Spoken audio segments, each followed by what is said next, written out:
Hello, everyone. We'll give folks a couple more moments to join in here. Thanks for joining. Hi, Paul. Hi, Sam. While we're waiting, I just updated the latest versions of the documents just a couple minutes ago. Thanks for bearing with me. I was hoping to get some documents in between meetings. I didn't get any comments from folks or kind of revised versions of the documents, but I did do my best to add in comments that were from the previous meeting. And today I'll be taking notes and trying to incorporate our comments from the discussion. If I did miss any comments that came in via email, feel free to let me know. And I apologize if I missed anything. Yeah, Ken. I definitely have some comments. I do have a draft version for you, which I can get to you later on today. So I just didn't have an opportunity to package it up for you yet. That's totally fine. Thank you, Ken. Yeah, whenever you want to send that over, I'll include it in the next version. Yeah, Paul. Yeah, likewise, I have edits that I would like to feed to you. Is that audio terrible? No, I think Chuck was having some audio issues, so I just muted him. So just a suggestion, I think at the start of the meeting, we ought to cover how we're going to do this last sprint of edits and consolidation and review and, the final aggregation. So, if you've got any suggestions there, Sam or Daniel, I think we ought to hear them. Thanks, Paul. Great suggestion. And we also have kind of another piece of this that we're going to go over at the very beginning too. And I think Sam might help us out. And that's the work group kind of report and how we're going to take information from our document that we've developing and put it in the work group report format in the form of key findings and recommendations. So I think I'm going to go ahead and get started if that's okay with everyone, because we have a lot to cover. And I think Paul's last comment is a really good segue. I'm gonna let Marge in to the room here. Paul's comment was a really good segue into sort of how are we going to compile all this? How are we going to get it put together? So let's go ahead and get started with, well, I guess I'll put it over to Sam. Do you have any items that you wanted to cover specifically outside of the agenda? Any kind of facilitator notes or things to consider as we go into this discussion? I think we're good to go, as you have outlined. All right, thanks, Sam. So I'm going to just pull this new document up briefly so we can discuss it. And that is essentially the subcommittee's deliverables to the work group kind of larger report. And Sam outlined a specific format that we'll use to add in key findings and recommendations. So I just wanted to go over that first so that we can start thinking about how our document will feed into this work group report. So let me go ahead and get that shared.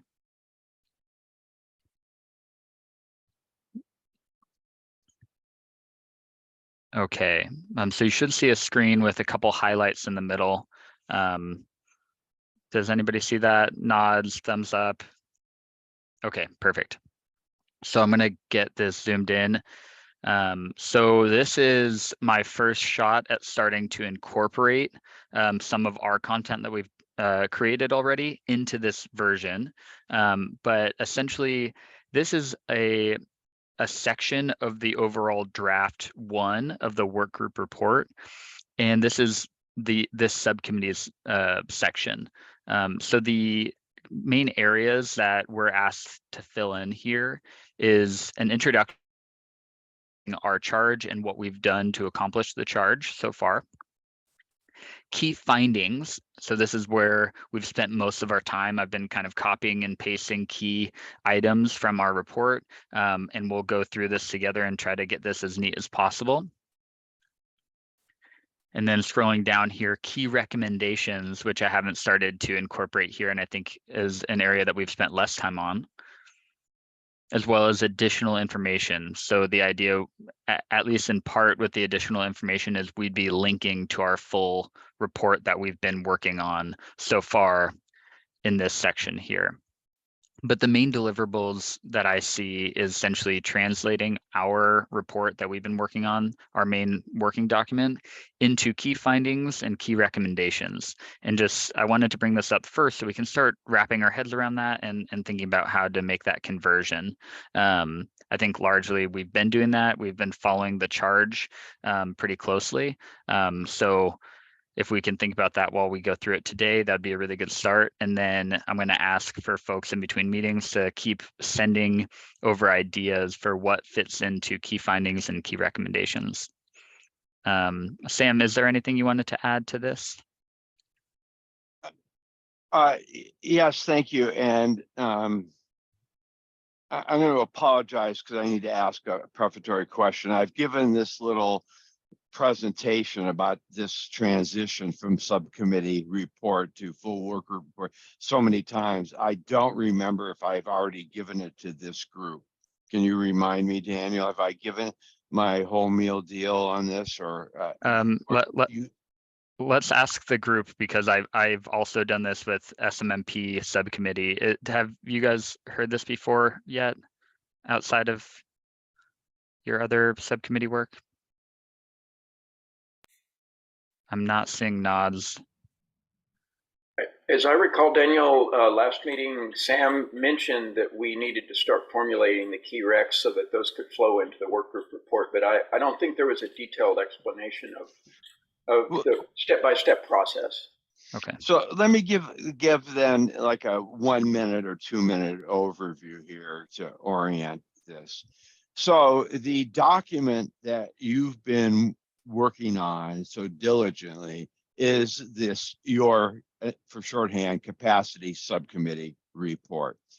That document is going to be referenced in the overall work group final report. It'll either be an appendix, which will be cut, take your existing document, literally cut and paste it and put it as appendix 9, okay? Or it will be linked to the master website, or both. We haven't figured out that detail. And just for purposes of scope, let's assume that that's 100 pages of documentation. That is the capacity subcommittee report. Then the body of the full work group report, the 2 pages that Daniel said, let's assume that's 5 to 10 pages. And then let's assume every other subcommittee, there's 5 of them, does the same thing. Then those 5 to 10 pages for each subcommittee will be part of the executive summary, and maybe there's 1 page per subcommittee in the executive summary. The theory being that we're also immersed in it. 30 or so, 35 people that have been working on this for quite some time now are totally immersed. That's the report is to a broader audience. We want to be able to first, in the executive summary, give sort of the headlines. Then in this section of your report, the capacity work group section, we want to give them the key findings and the key recommendations. Those will then be hyperlinked to the actual so-called 100-page report that's in the literally a physical appendix and or linked to the website. We'll haven't figured out that mechanics. And the theory is for those they'll have access points. The various readers will have access points at the level they want to know. So executive summary gives them the whole, the big universe. Then they go to your section capacity and they get, 5 to 10 pages. And I'm just making up those numbers to give you a relative distinction between an executive summary, this section of the final report, and your actual whole thing. Okay. And then let's say they go to your section, the capacity section, and read these findings, and they say, oh, that's interesting. It's not what I expected, or it is what I expected, but I want to know more detail. They hyperlink on that and go to your 100-page document and get the 3 paragraphs or the 4 tables or charts that, explain in more detail. Finding 6 or recommendation 9, whatever the case may be. So that's sort of like the big picture of how this full work group report will be put together. So I'll pause, answer any questions, get comments as to whether that made sense or is nonsense.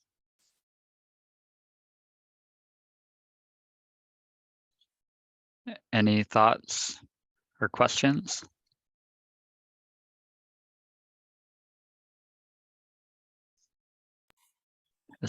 Oh yeah, Paul. I do have one. Sam, again, I'm going to repeat the question I posed last week, which was, what's the time frame on this? When do we need to have agreement on these key findings? Because I suspect some of them may be a little contentious, frankly. Right.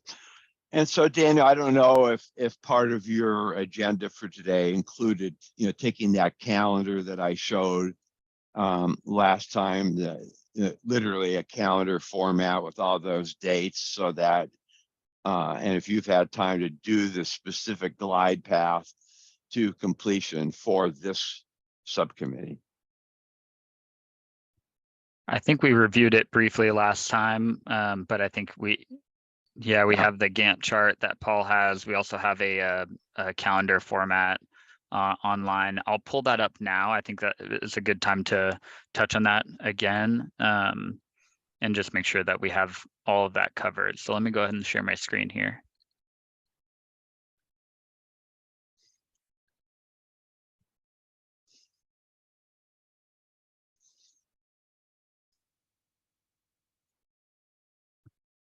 Okay, does everyone see a calendar? Yep. Awesome, thank you. So Sam, if you want to guide us through this one more time. I zoomed in on where we're at right now with being the 10th. So how this has evolved since we last talked is based on me talking to the other subcommittees and doing it. So the goal of me submitting draft 2 to the work group this Thursday has become unrealistic. And then we have the 16th being a holiday, Martin Luther King Jr. Day. So now the goal for sending out draft 2 to the full work group, unfortunately, is on January 17th. So really, what I need by noon on the 17th is your most recent full subcommittee report, the so-called 100-pager. Okay. And that will be, again, copy and pasted and or linked into the full report. I also need those quote unquote 5 to 10 pages that will be copy and pasted literally into the body of the work group report, which is what Daniel showed us 5 minutes ago on the screen. Introduction, your charge, who the members are, and we already have that in the work group report in another place, and we'll probably condense them. And then Here are key findings. Emphasis on the word key findings. And then the second is key recommendations. Okay. We may not have time to hyperlink the body of the report to the subcommittee report, given that turnaround between noon on the 17th and when I got to get it to members, because obviously on the 19th is our next work group meeting. So let's just pause there. That's sort of the next phase, the transition from the rough draft that went out last week to draft 2 is what I just described. So questions, comments, suggestions for improvement. So Sam, just so we are all on the same page, so noon at the 17th is our big deadline, essentially, to get this content as close to our next version as possible, our latest updates. So we obviously have our meeting today. We're going to have our next meeting, I think, on the 17th. Is that right?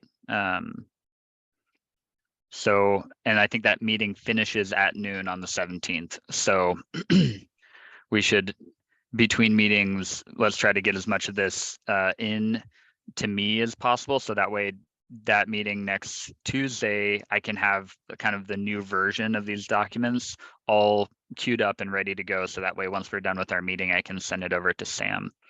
Does that work okay for everyone?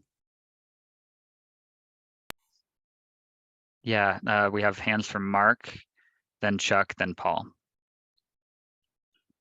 Yeah, thanks, Daniel. So just to understand the roles here, are you going to be doing an initial cut at key findings and recommendations that you will then send out to us for additional comments, or should we be developing our own key findings and recommendations independently and sending them to you? What's the, how are we putting the wheels on the bus here? Yeah, so I'm thinking a kind of a version of both. I'm taking a first pass at it, which is what I just showed you, and I'll show today in our meeting again. And essentially, that's me trying my best to interpret our big document into key findings. Haven't gotten to key recommendations yet, so that's just my first attempt at it to save us some work. But I'm asking folks to try to tag key findings and key recommendations in that larger document, so that we can add to this 5 to 10 pager that Sam called it. Or you can go in and just send me an edited version of the key findings and key recommendations themselves. But the idea is they should be referencing our larger document. So And do you have a sense of when you might have your initial draft of the 5-pager? yeah, so the initial one I just posted a few minutes ago. And my hope is we'll kind of refine that a little bit today. We'll catch anything that I miss. I'll update that version today. So you'll have that start. But probably it'll be key findings. I didn't catch many key recommendations yet. Okay, thanks. And so we have Chuck and then Paul.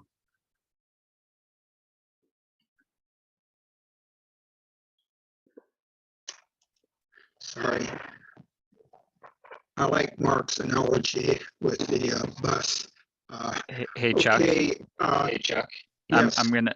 We can't hear you very well. We can't hear you very well. So would you be able to call in via your phone? I think you're having some computer audio issues.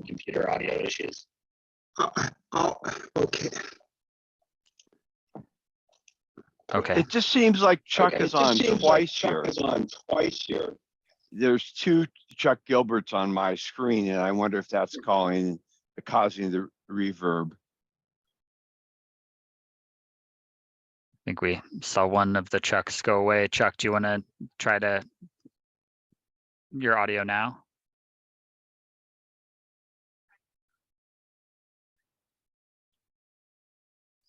Okay, well, let's come back to Chuck. Sorry about that, Chuck. Paul. Yeah, I just wanted to continue to dive down into the nuts and bolts a little bit, Daniel. And the thing I'm worried about is I think going forward, there's going to be, at least from my perspective, more input into the main part of the report. And simultaneously, we have to be hashing out these key findings and coming up with key recommendations.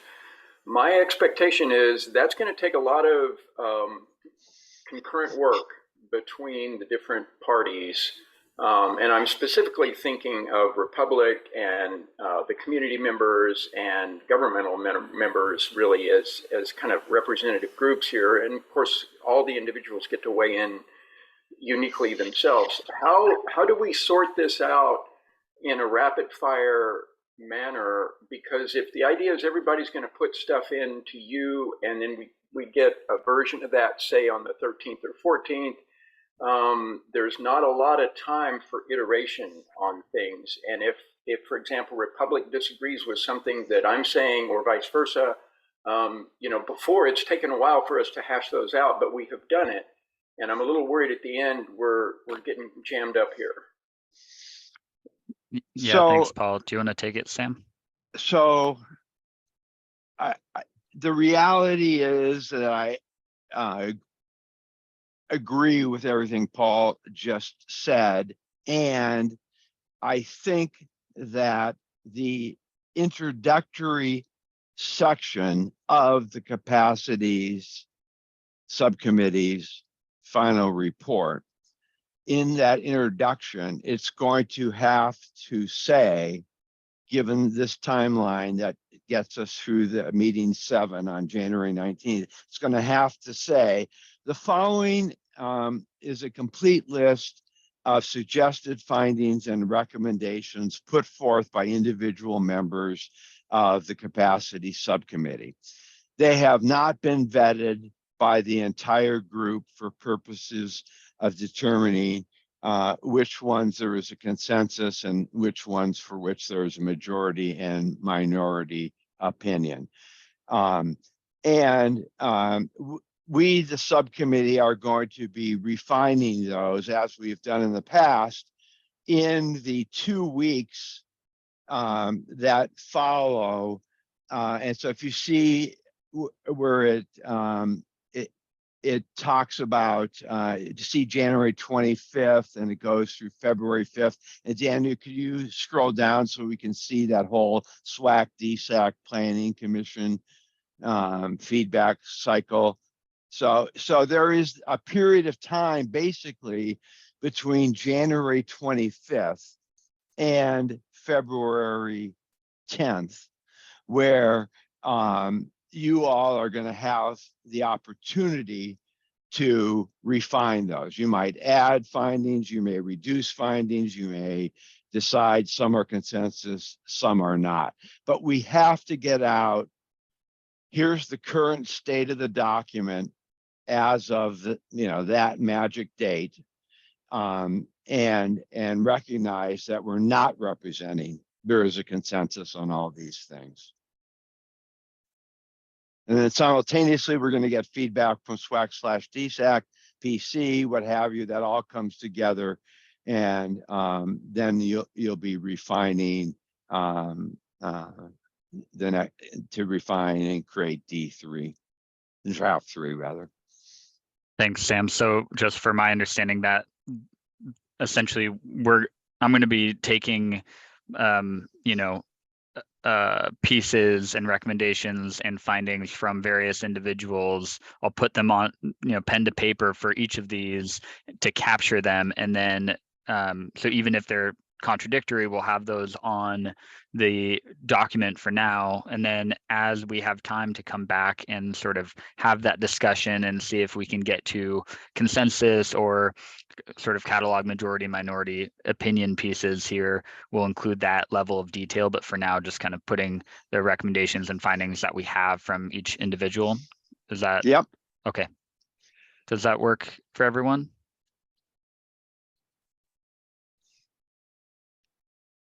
That's very similar to kind of the process we've been following so far, essentially in between meetings, trying to get all the comments, get all the recommendations on paper, and then discuss it further when we're meeting.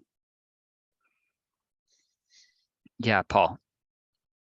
So specific date when all this aggregated feedback needs to come to you, Daniel, what is that? Well, if we need it by the 17th at noon and we're going to meet at the 17th, could we do it by either maybe Monday at noon, the 16th at noon, so that way I have some time that Monday afternoon to put it all on paper? Yeah, it's a holiday. Oh. Just so you know, you're not going to be working that day under Thanks, the Sam. union rules. Yeah, thank you. How Or about we'll get you time and a half, maybe double time if you behave. well, with that in mind, how about the 14th at noon? I know it's a quick turnaround this week. Is that doable? More or less, potentially. I can push it out a little bit too. I mean, I just want to make sure that we have this uploaded by the end of the day on Friday so we can have folks have a chance to work on it. Maybe Monday at 2.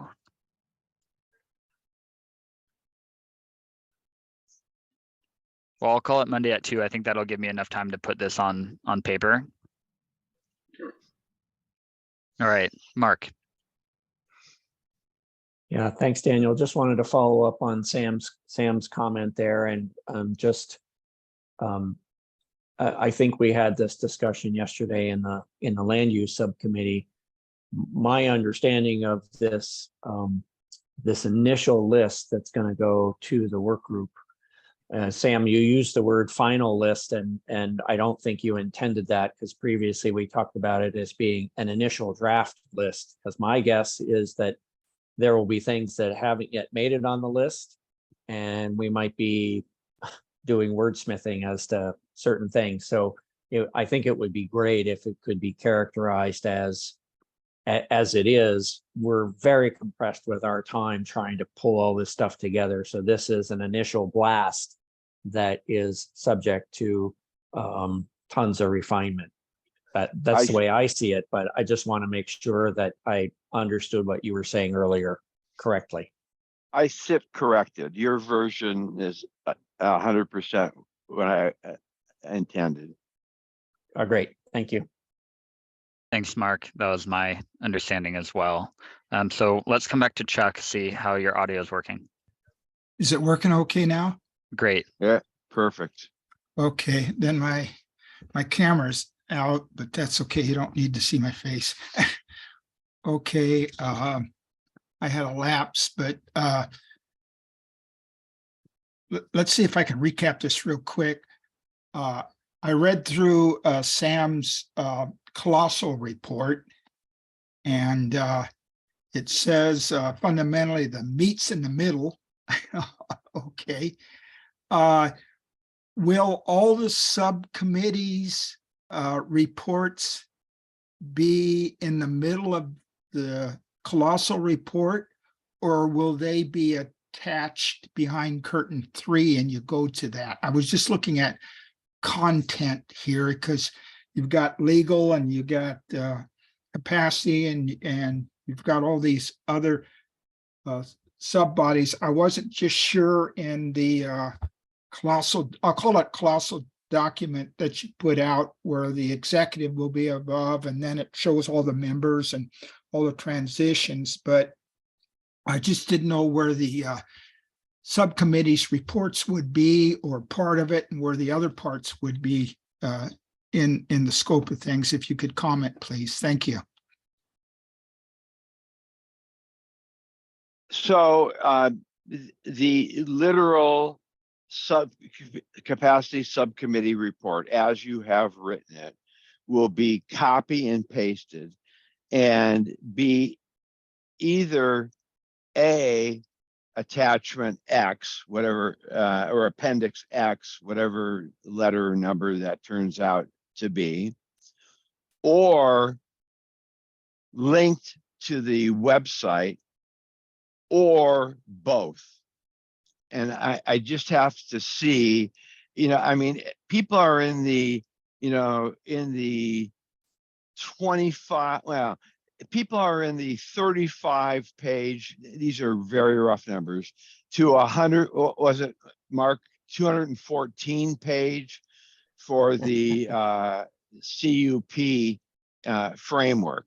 So I just don't know mechanically and ease of readability if it makes sense to take, again, I'm totally making this up, 500 pages of subcommittee report and physically putting that into a document for people to thumb through and, heaven forbid, print at the cost of 9 trees per copy. Or am I simply going to suggest that, you know, there's a link to the website, and since the middle of the report, as you're calling it, Chuck, have key findings and recommendations, we will come back and hyperlink them to either back in the appendix or up into the website for people to navigate to the details. Does anyone have any quick thoughts on that? Any preferences? I mean, you know, am I literally putting together, and again, making this up, you know, 550 page report that, you know, gets copied and we all sign it at some book reading ceremony? Or are you guys okay with, you know, the actual, you know, 150 page, whatever it turns out to be, hyperlinked? I think the hyperlinks make sense, and we'd be able to hyperlink to specific pages in a Right. online PDF that would help folks dive into certain subjects. But I think it makes sense to me to hyperlink them. We Other also have people's thoughts on that? Chuck's hand. Yeah, before I get you, Chuck, I promise, I just show a hand, I'm gonna give you 2 options. This isn't final, just kind of getting your sense. There's 2 options right now. One is it is literally part of the physical report. The excuse me. And option 2 is it's hyperlinked. So those in favor literally attach it and make this a, you know, X number of page document. Just thumbs, you know, raise your hand or do some notification. So Ken is wanting the, you know, the whole meal deal, for lack of a better term. And then those of you are okay with the actual subcommittee report is hyperlinked. I guess so. Put on the. Yeah, my thought is a hybrid of that. So I think the hyperlink is generally what people are going to do if they want to, but there ought to be some limited production of the full meal deal, if you will. Because you know, different people are able to navigate computers and hyperlinks and all that sort of stuff. People have different levels of skills, so there ought to be some real document somewhere, or some subset copies. I don't know if it's at the library or, you know, those sorts of things, but some hybrid to that is my preference. Okay. And so do you mind if I give Friends of Trees your home address, so Mark, they can talk to you about? I was actually thinking Friends of the Landfill. Friends of the Landfill and give you a copy. Yeah. All right. Yeah. All right.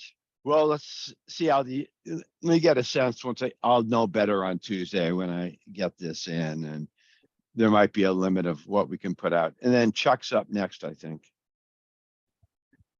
Okay, I just wanted to, you know, it's like billing on the marquee. Is it Gilbert and Sullivan or Sullivan and Gilbert, you know? So it's the colossal, I don't mind hyperlink, providing there's a good index that says, oh, I want to know about capacity, it goes there. Or if I want to know about the cup reporting, instead of just being overwhelmed by one on the front page and everything's lost in the details. It's just balance on the different concepts that are relevant, and all of them are relevant, but just in a good order. I know sometimes when you're reading technical journals, you know, you have your appendix down below and there's A, B, C, and Z and they wrote report all technical stuff you just skip by. So I just don't, I like what Mark was saying is not everybody's up on hyperlink unless it's consistent all the way through. So just food for thought.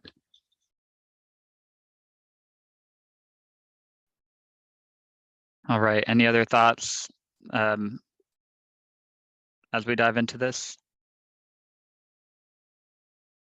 Okay, hearing none. Let's go ahead and go through the rest of the agenda. Anything else from you, Sam? Anything you wanted to include? Okay, excellent. So now we're gonna go back into our report. This is the 100-pager that Sam referenced, so not as opposed to the 5 to 10 pager. I think which report will start to get confusing here in a second, so I'll do my best to try to explain what we're talking about. So I think so essentially we've kind of been working top to bottom in this report. If it's okay with the group, we left off on a pretty important item last time, which is essentially the discussion about the level of detail we wanted to include in events and factors with potential lifetime impact or lifespan impact. Is it okay with the group if we start there? I just don't want to lose that because I think that's a pretty big discussion item. And I saw a couple nods, thumbs up. Okay, excellent. So I'm going to go ahead and pull that document up. We'll start with that discussion, and then we'll go through some of the updates on the rest of the report.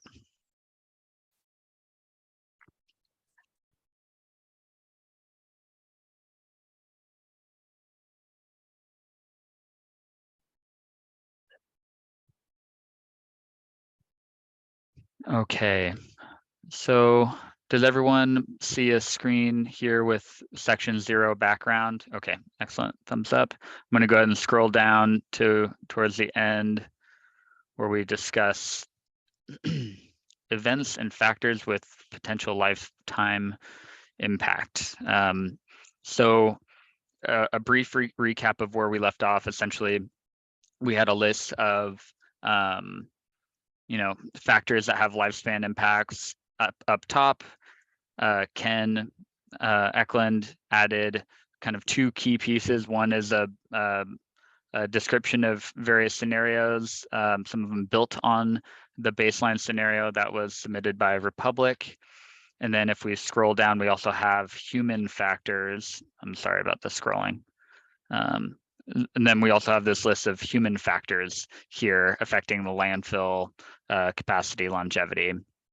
So we were having a discussion based on how much detail we want to dive into describing these scenarios or describing these factors. And essentially, there's a couple thoughts on either kind of diving into a level of detail, describing the scenario, describing the potential outcomes of each scenario, either kind of doing a simple sort of bullet point list with limited detail, or diving into a level of detail like with Ken Eklund's examples below. Did I miss anything in the recap? Yeah, Ken. Yes. I think this is, well, this is a little bit process oriented, I guess, or talking about the process. But, what happened is we had section C with this headline, and then there wasn't really anything there. And so we had conversations in the meeting where you, Sam, you, Daniel, took notes, and so you put in bullet points, just capturing what people were talking about. We were brainstorming, right, about what should go here, in section C. And so that the fact of having bullet points is an artifact essentially of the capturing process, not of what we wanted. We were just putting down the items that should be possibly should be in this section.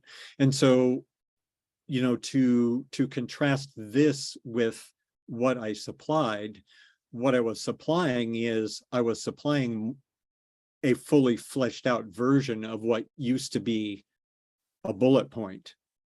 So it's not either or, at least that's not the way that I intended it. You know, I'm not sure that anyone really talked about it, you know, should just be bullet points and that's it, because you know, that's not very much information. I don't. So anyway, that's the point I wanted to make about this is, you know, I thought that the bullet points were going to be fleshed out into actual paragraphs, you know, and so some of those were ones where I could fill in, you know, certainly the baseline didn't have any graphic to it, or really, you know, it benefited from being visually represented.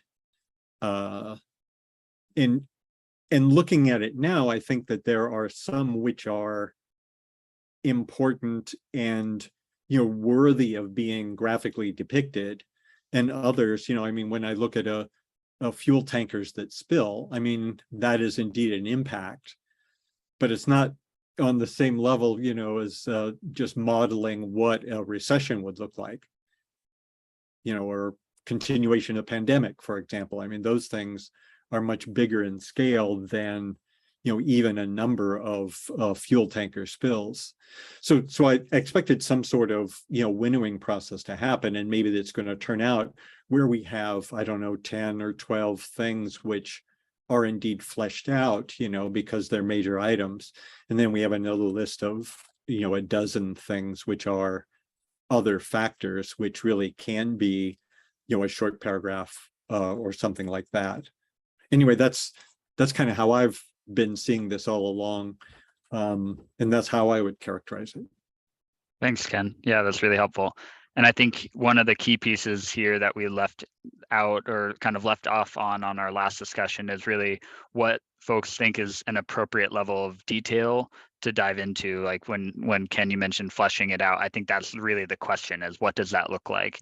You know, does that fleshing it out include providing an example of when it's happened in the past, or does fleshing it out include a detailed description of the possible events and how it could impact the lifespan moving forward?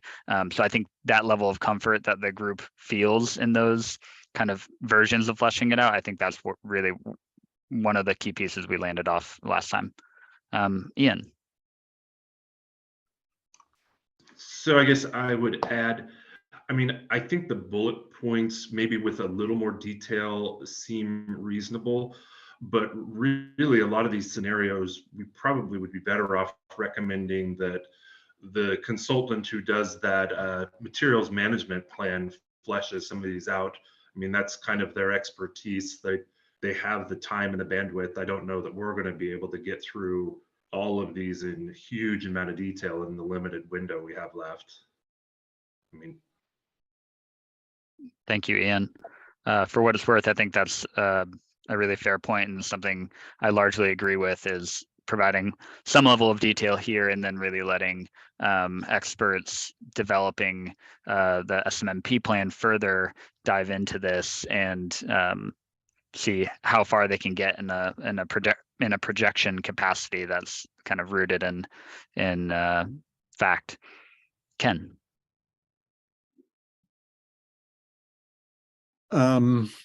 Well, that is, to me, that's the subcommittee kind of abandoning its charge. I mean, you know, that study won't be done for, you know, 2 years from now or something like that. So that's really kicking that can down the road. And you know, saying that we should have some experts do it.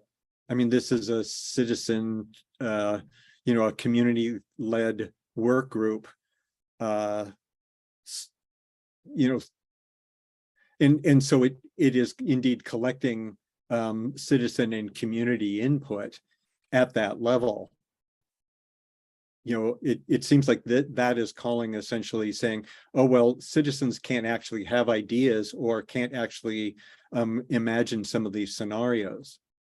I can just tell you from firsthand experience, a lot of what a professional dealing with these problems would do would be to summon a citizen group like this and solicit their ideas, because there's a lot of indigenous knowledge essentially about what these problems are and what they could look like.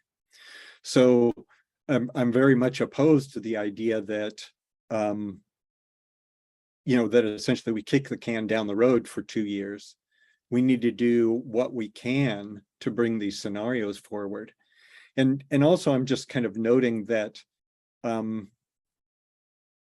we're not actually looking at the scenarios themselves. We're kind of taking pot shots at them from afar.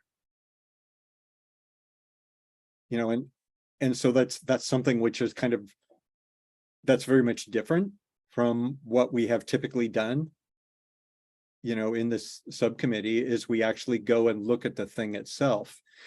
And so nobody has actually identified any problem with any of these scenarios. I'll just say, nobody has said, oh, well, this falls short for this reason or that reason. And so no one's actually tried, to, so, I mean, that's just, I would just like to have the normal process for them where you actually, we actually take a look at what we've contributed, what has been contributed in terms of writing, and we evaluate it on its merits. So that's what rather than saying, well, we need for it to be shorter, or we need for it to be a bullet point, or we're not qualified to speak about this. Because it just seems like there is a lot of truth going on in these particular reports, which has never been referred to or so far. So I'm sorry, I'm kind of just saying the same thing over again. But anyway, that would be my response. Thank you, Ken. Mark. Yeah, thanks, Daniel. I'm trying to figure out. I think that the scenarios that are laid out here provide an important context to this discussion of landfill life and longevity. Recognizing that there are many factors that could affect what happens going forward, it seems to me that it needs to be more than a bullet, because for a lot of people, they may or may not have the same perspective on what that bulleted phrase or word means. And since this is going to be part of the, if you will, the 100-page document, I don't see any harm in leaving the level of detail that has been proposed by Ken in this document. What filters its way up into key findings and recommendations is maybe a different matter, but I think it's important that these be explored sufficiently so that a person who wants to dive into the details can go there and get an understanding of what the nature of the discussion was that was held by the members of the subcommittee. So that's my 2 cents on that. Thanks, Mark. All right. Anyone else have thoughts on this? Excellent. So I think, Chuck, I see you clapping. Maybe it's a hand raise. Go for it. Okay. I'm just reflecting on something more generic in the sense that it says events and factors with the potential lifetime impact. Collectively, even with the solid waste material report, what we're really looking at is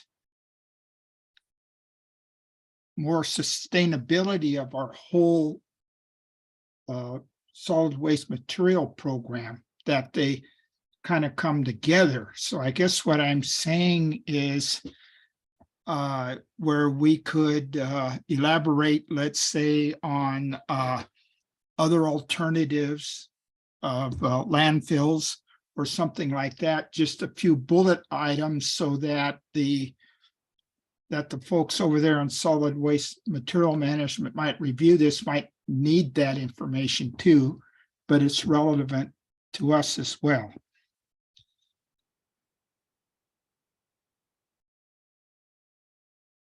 Thanks, Chuck. Just to clarify, so you're essentially asking to add levels of detail for these events and factors that are sort of, I guess, descriptive and would kind of feed into the SMMP subcommittee's work, like the landfill alternatives option, availability of landfill alternatives, or you're asking essentially for a list of those possible alternatives?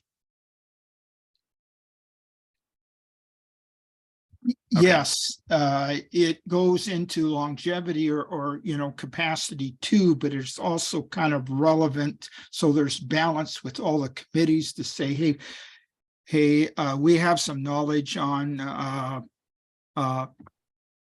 population growth, which you put in there, and it's generating 4 pounds of recyclable and refuse. And then we could look at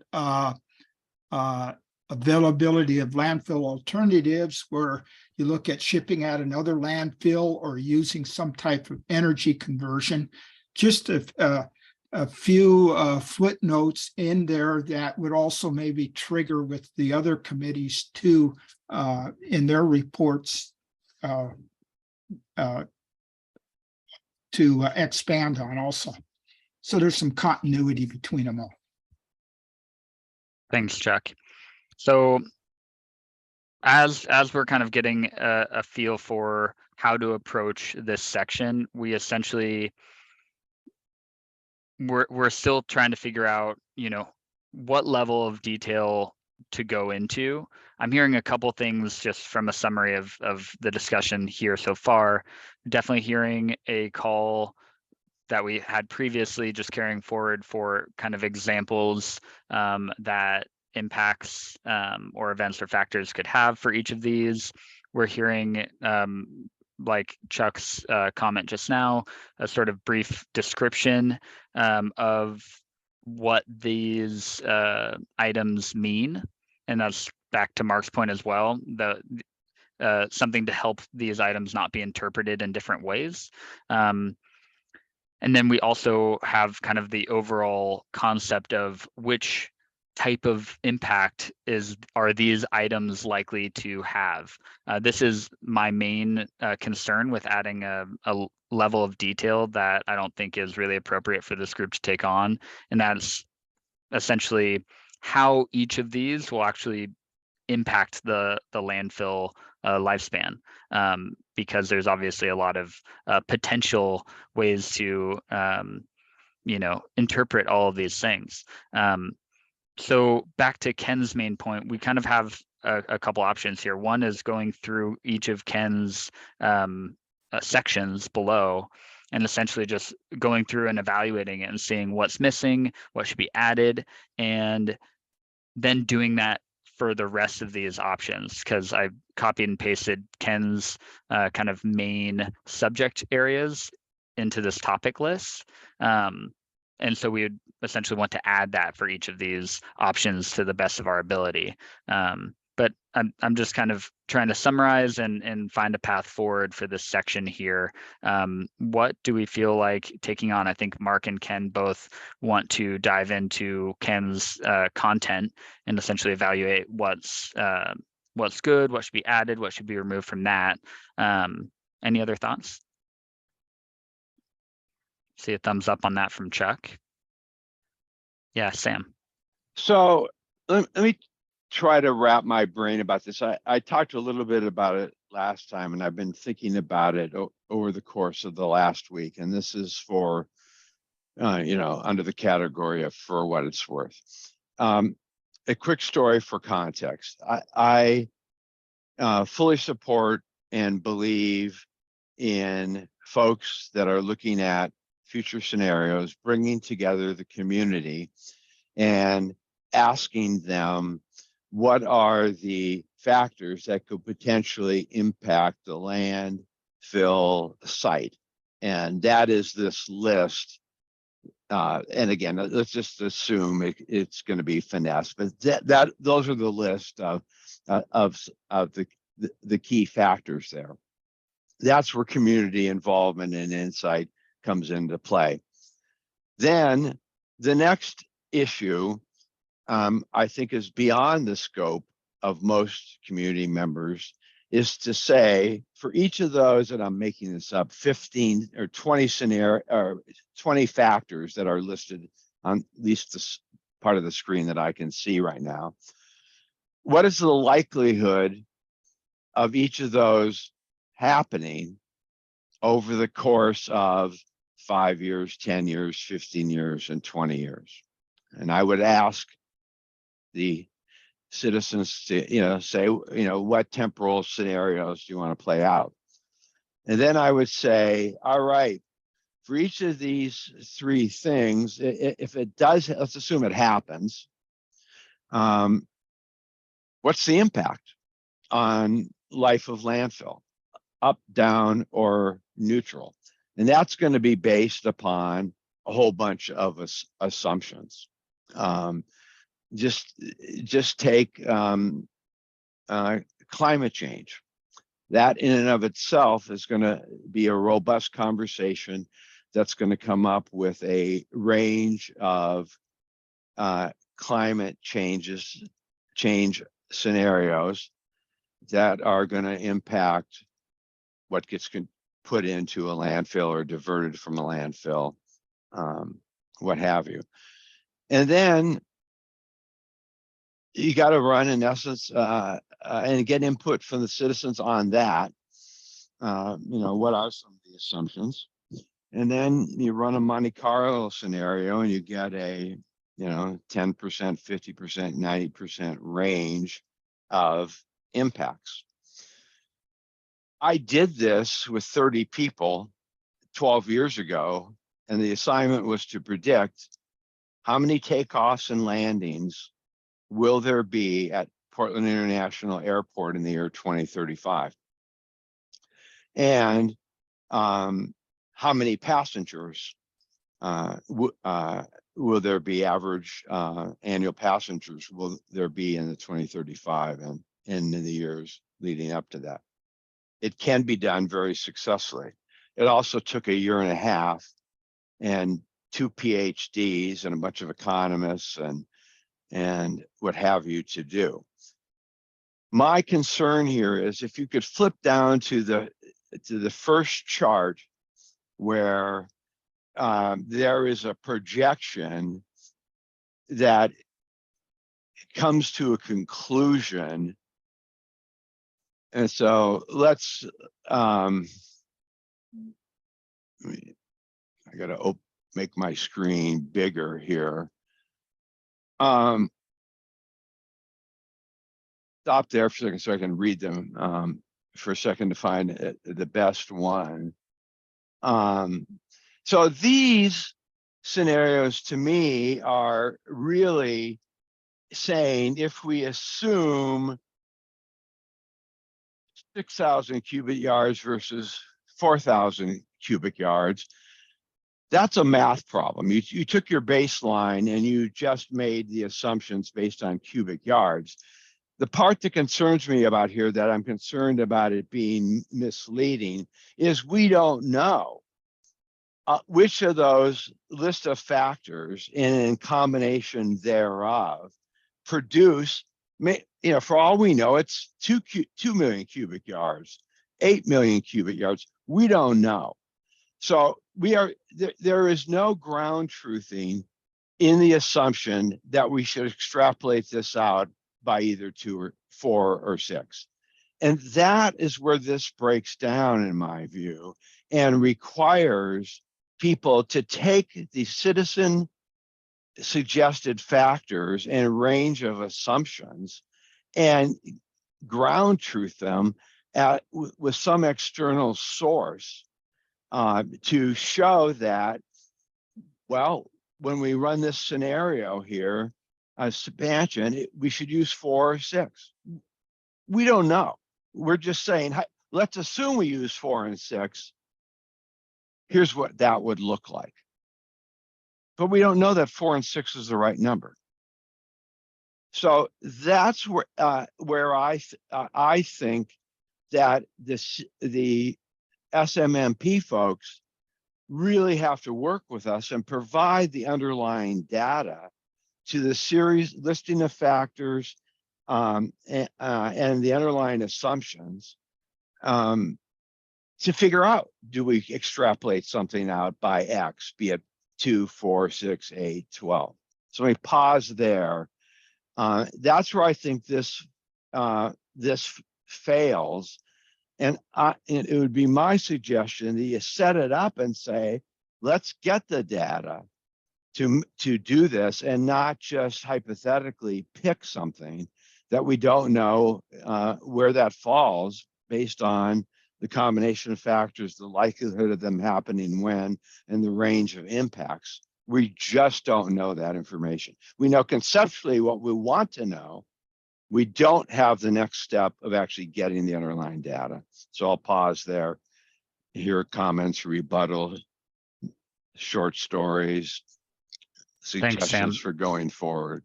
We have Ken and then Mark. Yeah, thanks. So we do not have the capability, in our time frame to launch the sort of effort that you're talking about, Sam. I mean, that's clear. Right. But we do have the capacity here, and it's evidenced, I mean, it's right in front of us, to actually begin identifying the factors that should be studied. And so we definitely want to bring those forward, and we want to bring those forward, as completely, as information complete as we can make them. The future, because we're not trying to predict anything here, because there are a lot of factors in play, and because prediction is, as a matter of fact, pretty much impossible. What you want to do is you want to identify the factors, that you're talking about, and you want to describe them in a way that the audience, can identify with. But there certainly are things that we can identify. I mean, looking right here at the screen, the one that you chose, what we're looking at is plotting out what happens if there's an expansion application, which Republic Services has already said they are going to do, and that expansion application actually gets accepted. This is what that looks like. So we don't know exactly what the figure for that first expansion application is going to be, but we kind of know because we had an expansion application already, and we can extrapolate from that. So you can certainly identify what the factor is, and in this case, it's something which is pretty much dead certain. I mean, Republic has said they're going to do it, and then you can apply a figure to it, which we can debate about what that figure you should supply should be. And that's a nice, robust conversation to have. And you can say, well, it's going to fall in the range or this or that. It's not going to be, there are certain figures where it's no longer even worth doing, so it's too low. And there are other figures that were just impossible, for it to get approved, which is kind of our assumption, which are going to be too high. So there's going to be a range in there. And so you can go through, these scenarios. I mean, that's a discussion that we could be having about this particular chart right now. But again, for some reason, we don't seem to be having these discussions about these charts. And instead, we're trying to, put them someplace else. So, so I'm sorry, I kind of in the future studies that I've been experienced with, it's the first thing is actually bringing forward the imagination of actually identifying what the possible factors are, and then bringing those forward to really begin talking about them. You don't have to put weighting on them or anything like that. Okay, so I'm sorry, I'm going on and on. No, thanks, Yes. Ken. So let's get some responses. We have Mark, then Chuck, then Ian. Yeah, thanks, Daniel. So to respond to what Sam was saying, I agree that at this point we don't, and I think Ken just said this as well, we don't have the time or energy to go through a process to speculate on the probability of one outcome or another occurring, and hiring the economists and the PhDs and all those sorts of things. But I do think that the factors that would impact landfill life and longevity are important to be completely articulated in a way that people can understand what they're intended to mean. And then there could be agreement on some examples of impacts. And again, I can't really read this as it is right now, but if a landfill expansion occurred and the cap was taken away, what would be the impact of 2 million tons a year coming to the landfill? As you pointed out, Sam, that's just simply a math problem. And so how it affects the chart is not a matter of speculation, and whether or not 2 million is the right number or 6 million is the right number, right? Maybe that's what gets discussed or negotiated, is what number do we use for an example? But it seems important to take it to the level of being able to articulate a potential impact that everyone could agree would be, if you will, possible, or that we don't want to get into the likeliness and all that sort of stuff, because of course we can't do that. But I think choosing a number to show the impact, I don't think there's anything wrong with that. We can have debates about what the number ought to be. So I think it is important to articulate what the factors are intended to mean as they're described in this report, and using an example that would demonstrate the impact. I think that's important and helpful. Thanks, Mark. I had a quick comment just back to Ken's point that, identifying those factors are important, and I totally agree. But I'm really leaning towards, this list that we do above here is identifying the factors. That's exactly what we're talking about. Essentially, we're identifying the factors. We're figuring how much detail to add. I think to Ken's point, identifying some of the things that add to those factors or complicate those factors are important, like landfill expansion. One of the assumptions is that the amount of space that expansion creates, with the example of covering Coffin Butte Road, or which area it would go to. But then there's also the complication of like what the removal of the tonnage cap would actually do in terms of how much space is utilized, how quickly. So we could list those things, but to Mark's comment earlier, I mean, you would essentially be, you would be picking and choosing numbers to assign to these factors without really doing it justice, I guess. You wouldn't be able to add the level of detail that would actually incorporate some of the things like, the amount of space created with the landfill expansion, but also the removal of the tonnage cap. But by listing those factors, you can provide that imagination that Ken was talking about. You can say, here's all the things that could come in play. We don't know how exactly that's going to come into play because it's complicated, but here's all the things that could come into play. And I think that could be a good addition to each of these, is the additional factors that come into play with each. So we have Chuck and we have Ian. Yeah, I just want to, I appreciate what you said there, Daniel. When we talk about the future, I look at the very near future in the sense from constructability.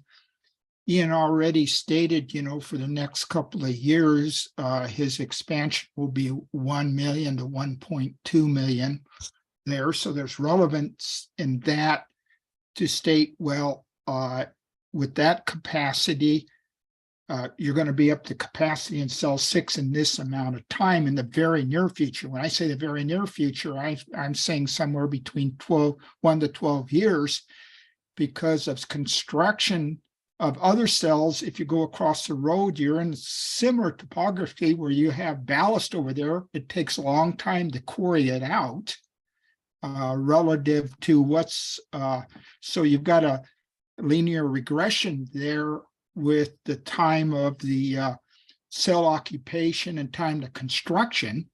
And if you run out of cell capacity in 6, what's your alternatives there? So it's just looking at mechanicability of the landfill, where we got already resources to see, hey, here's the problem with it is, even if you go across, there's construction with that.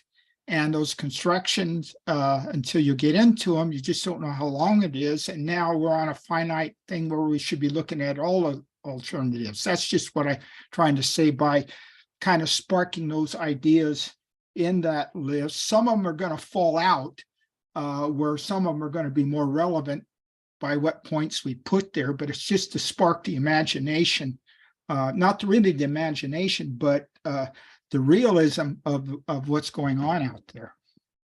Thanks, Chuck. So we have Ian and then Sam. Yeah, Daniel, you largely covered what I was going to say. The only thing I might add is just the unpredictability of some of these events. That the wildfires are a good example.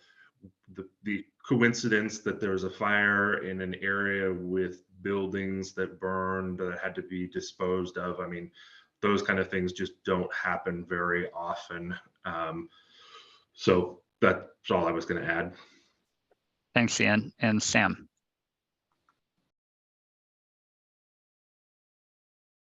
You're muted. Sorry. Right now, this scenario is basically saying, let's make assumptions on expansion value, volume, 4 versus 6. Great, math problem, we all agree. Now go back up to the list of factors that were brainstormed. I understand, not refined.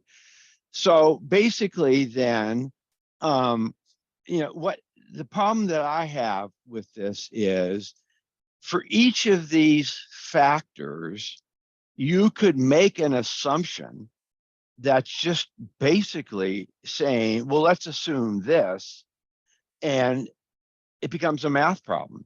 The real issue here that I'm concerned about is there are factors here that reduce intake volume if came true. And I'm just making it up for example. It's the last one, solid waste transportation options, or the transfer station that I know has been discussed. Let's just, why don't we make an assumption then that there's going to be a transfer station and X percent of the waste is going to be diverted to Eastern Oregon. That's equally as valuable. But then there's the interplay of all of those 20 factors.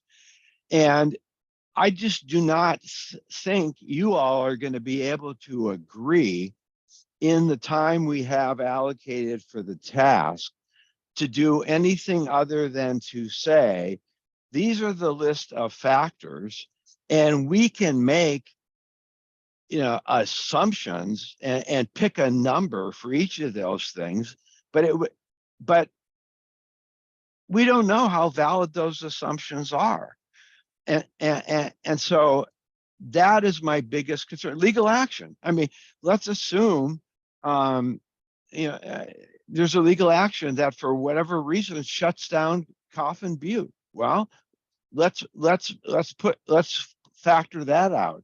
your intake volume now goes the reverse direction to 0 tons per year. All of those things can be done, would have to be done and looked at as a package, as opposed to cherry picking the 5 that show longer life and the 5 that show shorter life. So set up the theory and realize that this is real. But once you start picking assumptions, you're never going to get to agreement. And it's not going to be helpful because we don't know if those assumptions are going to be correct. So I'm done. You guys, decide what you want to do. Thanks, Sam. So I think we can give this like 4 minutes, and then we have to dive into the other parts of the agenda here. So we have Ken, and then I think maybe Chuck. Yeah, thanks, Daniel. So, of course, we want to be fair here, right? We don't want to be asymmetrical. So I'm just wondering, when we look at the scenarios that Republic has put forward, so at the very top of the document, right in here, how much of this discussion, all of what we've been saying actually applies here. So we can just begin to question all of these things in exactly the same way. And it seems like they all apply in exactly the same way. Republic has put forward that they're going to be intaking between 1 million tons and, they have 2 different scenarios, 1 million tons a year or 1.1 million tons a year. Where does this number come from? It's really just made up. I mean, there's no data around it. They've never actually taken in this amount of trash before in their life. Certainly when you look at the historical graph, you don't find them riding along some sort of line, for 20 years. So I'm kind of willing, I think these scenarios should be brought forward. And, there's been discussion about what exactly the numbers represent and what the assumptions are. I'm just going back to the very beginning of the work group process where when there was indeed differing ideas, there was discussion about essentially, well, let's just examine the assumptions underneath those 2 ideas. And then we put forth the 2 ideas with their assumptions listed. And therefore the reader can look at those assumptions and they can agree with these assumptions or not agree, etc. But what seems to be happening here is very asymmetrical, where, what we've looked at, what we've got here on the screen hasn't had its assumptions questioned at all. But we're trying to throw out the other scenarios because we don't like the level of assumption that they undertake. We can just identify those level of assumptions, we can use language to characterize them, however that seems to be relevant. Anyway, I'm sorry, I'm going on again, but I just want to, again, we're not really going into the scenarios. We're kind of just talking about them in a very dismissive way. And it's very asymmetrical about which scenarios we talk about that way and which ones we don't. So let me comment on that, because I think I can maybe help us get to a process. I agree with you, Ken. It does feel asymmetrical, but to me, it feels asymmetrical in both directions. And so I would have no problem. I mean, as I understand this tonnage, part of it has to do with the cap, right? Which is illegal. It doesn't come out of nowhere. It has to deal with what is the cap in place. But I would say, going back to that list that you all have brainstormed in, and Daniel has captured, if you wanted to make an assumption for each of these and treat them the same way the above has, I'm fine with that. As long as it's clear, we don't know if our assumption is ground truth. And so if you want to say, activism is going to, let's assume activism results in X tonnage reduction over the years, and this is what it would look like, fine. But we can't just do the ones that increase or reduce. We should do them all then, if you're going to have true balance and symmetry of them. And if the ones we've done so far that are not correct, extend them out. Let's assume 900 thousand tons. Let's assume 1.9. I mean, you can do all that, but we should do it the same way. So I agree it should be symmetrical. Thanks, Sam. So let's take two more comments here. We have Chuck and then Mark. Oh, and maybe Ken, if you had your hand. Okay, Chuck and then Mark. I agree. What Ian there did was just put a baseline for Republic, and it has the density conversion, and based on a density conversion, which is realistic, they're doing it on a 3-year cycle there, that the bottom line right now is probability with their analysis, they're starting at 1 million tons going forward.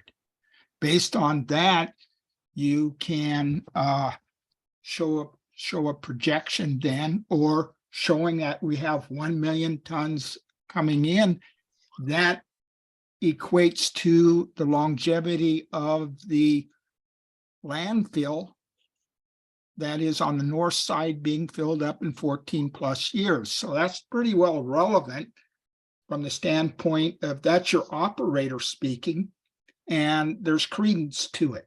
So I would say that that's relevant, and then extrapolate that out into the other ideas then. So we're just, we have an accepted baseline to start with, and that's what it is based on that. And then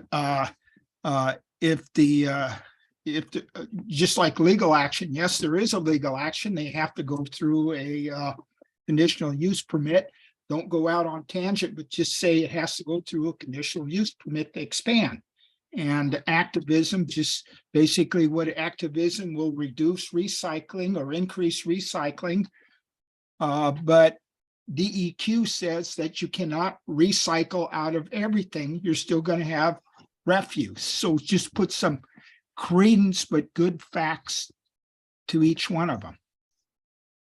Thank you, Chuck. And Mark. Yeah, thanks, Daniel. I know we're limited on time. I'd just like to go back to the 2 or 3 comments ago that Sam made. The primary point that he made was there are many factors. It's super complicated. We're not going to resolve all those factors within this subcommittee. I agree with that. What that tells me is, though, that it's important to identify those many variables. We don't know what the impacts are, and it really focuses the spotlight on completing the SMMP. In order to answer some of these questions, the Sustainable Materials Management Plan needs to be completed. And I'd just like to emphasize that. Thanks, Mark. I very much agree with that.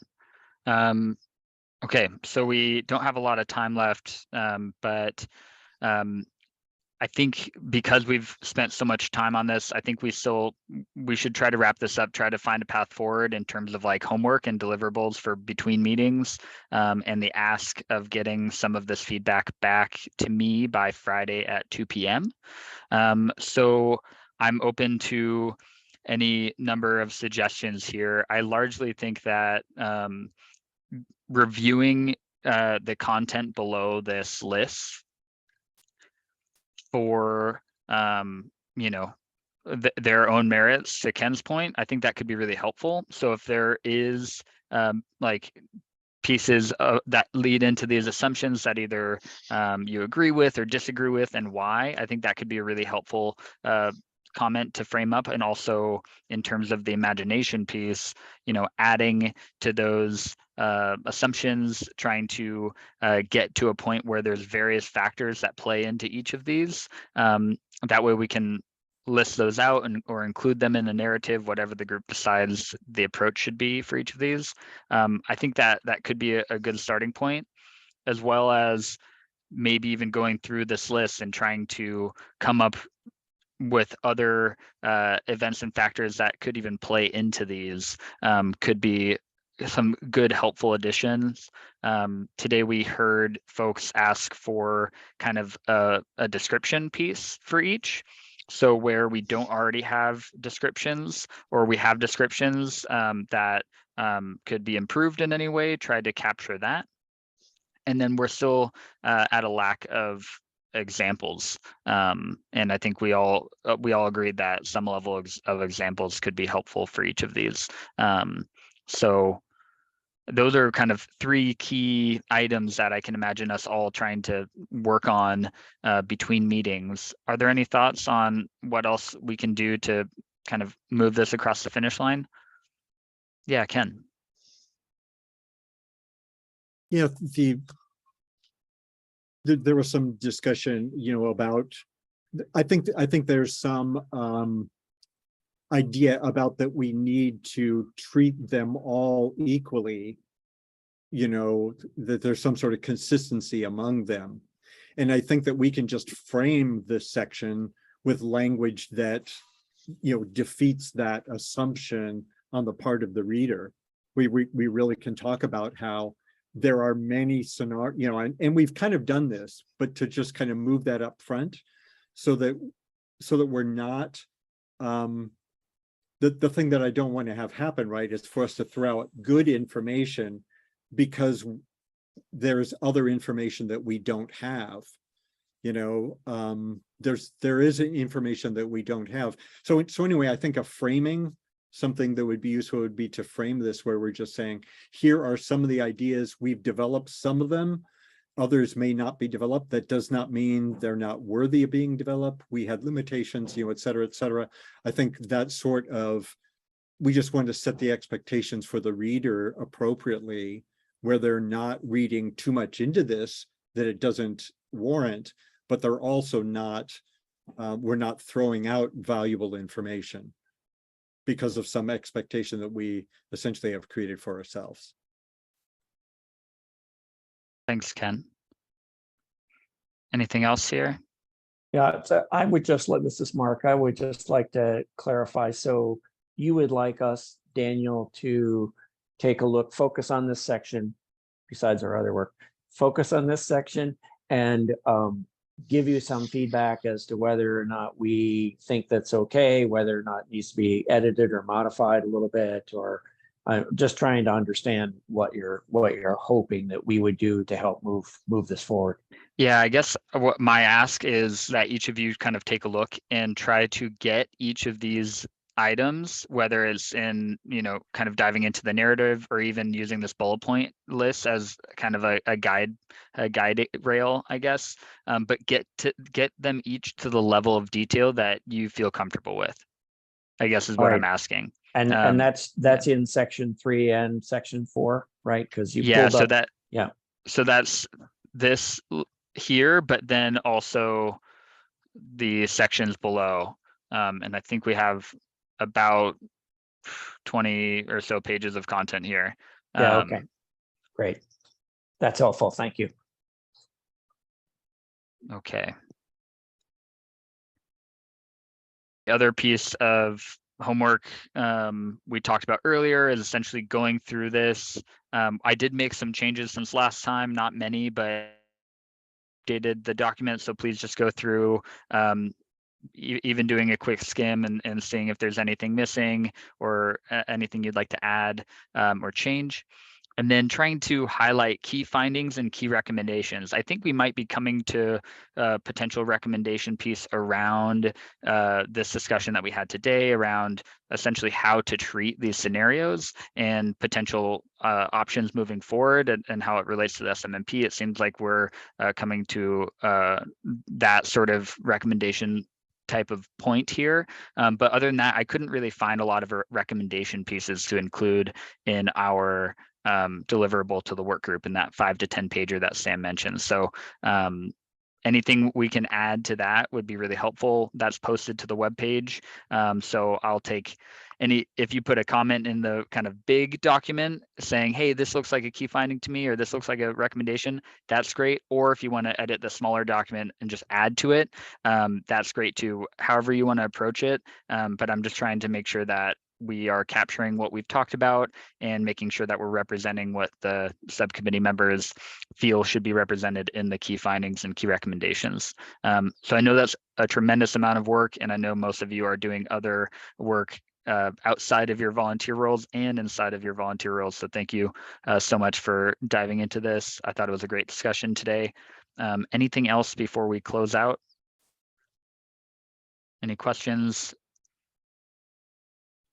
Okay, so Friday at 2 p.m. If you can get me any updates by then, that'd be excellent. Thanks, everyone. All right, good to see everyone.